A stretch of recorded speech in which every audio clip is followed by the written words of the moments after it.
ஒரு நாள் அமைதியான நேரத்தில் அன்னை மரியாளிடம் தேவதூதன் தோன்றினார். நீ ஒரு குமாரனை பெறுவாய், அவர் உலகத்தின் இரட்சகர் என்று சொன்னார். அதை கேட்ட அன்னை மரியாள் பணிவுடன், கர்த்தரின் சித்தம் நடக்கட்டும் என்று சொன்னாள். அந்த நாட்களில் அன்னை மரியாளும் யோசேப்பும் பெத்லகேம் நகரத்துக்கு பயணம் செய்தார்கள். பெத்லகேமில் தங்க இடம் எங்கும் கிடைக்கவில்லை. இறுதியாக ஒரு எளிய மாடு தொழுவில்தான் இடம் கிடைத்தது. அந்த புனித இரவில் இயேசு குழந்தையாக பிறந்தார். அன்னை மரியாள் குழந்தையை துணியில் மடித்து மாட்டுத் தொட்டியில் படுக்க வைத்தாள்.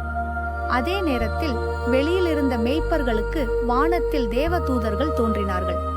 பயப்படாதீர்கள், இன்று உங்களுக்கு ஒரு இரட்சகர் பிறந்துள்ளார் என்று அவர்கள் அறிவித்தார்கள்.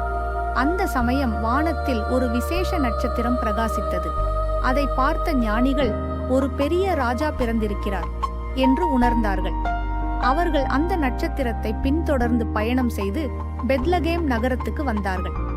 இறுதியாக அந்த நட்சத்திரம் நின்ற இடத்தை அவர்கள் கண்டார்கள்.